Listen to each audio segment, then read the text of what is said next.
नमस्कार। प्रभात साक्षी news network पर आप सभी का स्वागत है।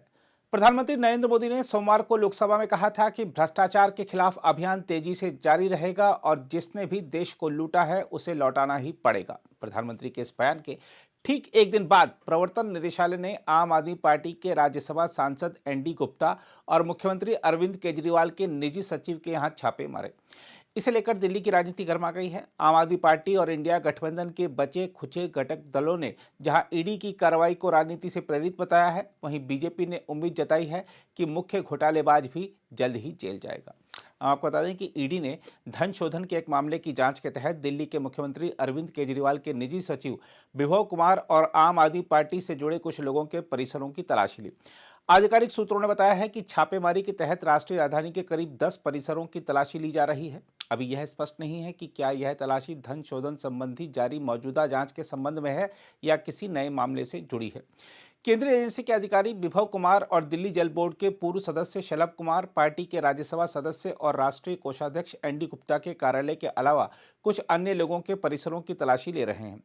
इस बीच दिल्ली के मंत्री और आम आदमी पार्टी के वरिष्ठ नेता आतिशी ने कहा है कि बीजेपी उसके नेताओं पर प्रवर्तन निदेशालय की छापेमारी के जरिए पार्टी को डराने और चुप कराने की कोशिश कर रही है।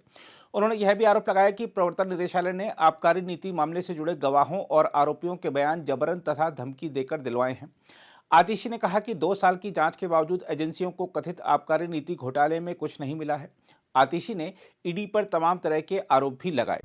तो आज देश के सामने ये बात आ गई है कि यहां पे घोटाले की जांच नहीं हो रही है, ईडी की इस जांच में ही घोटाला है। आज मैं ईडी से पूछना चाहती हूं, मेरा पहला सवाल ईडी से, कि ये ऑडियो रिकॉर्डिंग्स डिलीट करके ईडी किसको बचाना चाहती है? ईडी क्या छुपाना चाहती है जिसकी वजह से उन्होंने पिछले 1.5 साल की सारी ऑडियो रिकॉर्डिंग्स डिलीट कर दी हैं? मेरा ईडी से दूसरा सवाल कि आप देश के सामने, आप कोर्ट के सामने पूरी डिटेल्स रखिए कि पिछले 1.5 साल में आपने जितनी इंटेरोगेशन करी है, जितने सवाल जवाब करे हैं, उनमें से कितनी इंटेरोगेशन और सवाल जवाब के ऑडियो आपके पास आज मौजूद हैं। अगर ईडी ऑडियो रिकॉर्डिंग्स कोर्ट के सामने, देश के सामने नहीं रख पाती है, तो इस इन्वेस्टिगेशन का सारा दूध का दूध, पानी का पानी हो गया कि ना पैसे की रिकवरी, ना सबूत और ना ही स्टेटमेंट्स का कोई भी सबूत के वास्तविक तौर पे विटनेसेस ने क्या कहा है।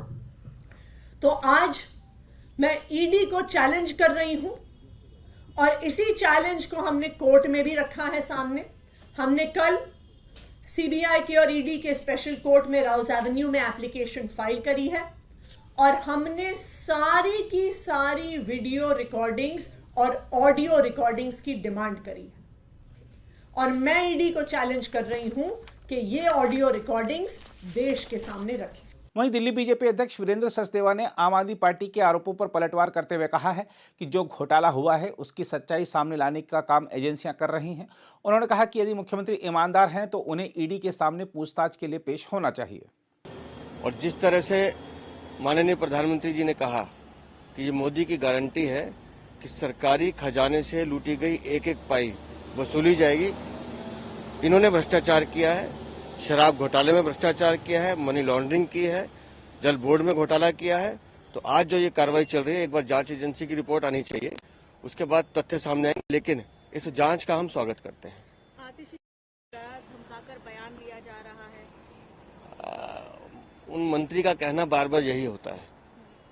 मैं उनसे एक ही सवाल बार बार पूछता हूँ, अगर सबूत नहीं तो पिछले 1.25 साल से मनीष सिसोदिया जेल में बंद क्यों है?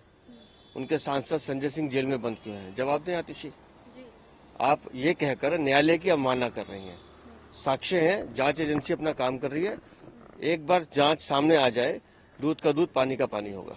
जल बोर्ड में देखिए, अरविंद केजरीवाल का जो मॉडल है ये अपने आप में अनूठा है। जब कोविड आया तो इनकी सेवाएं फ्लॉप थी। ये जनता को उसके हाल पे छोड़ के भाग गए। उसके बाद आप शराब का घोटाला करते हैं, आप अस्पतालों में दवाई नकली देते हैं, आप मोहल्ला क्लिनिक का घोटाला करते हैं, आप लैब्स और जो रिपोर्ट्स हैं वो भी नकली देते हैं। और अब जो जानकारी मिल रही है कि सीटी स्कैन 3 करोड़ की आबादी है दिल्ली में, 6 सीटी स्कैन काम कर रहे हैं, आपके ऑपरेशन थिएटर काम नहीं कर रहे। और उससे भी ज्यादा हैरानी कि आपके अफसर हलफनामा भी झूठा दे रहे हैं कोर्ट में। किसी चीज का डर नहीं है, इंसानियत बिल्कुल आपने खत्म कर दी है। इतने सारे घोटालों के सरताज अरविंद केजरीवाल, तुमने दिल्ली को शर्मसार किया है। अगर आप भी लेना चाहते हैं देश दुनिया की तमाम जानकारी तो आज ही सब्सक्राइब करें हमारे चैनल को। साथ ही नीचे दिए बेल आइकन को जरूर दबाएं ताकि हर अपडेट आप तक पहुंच सके।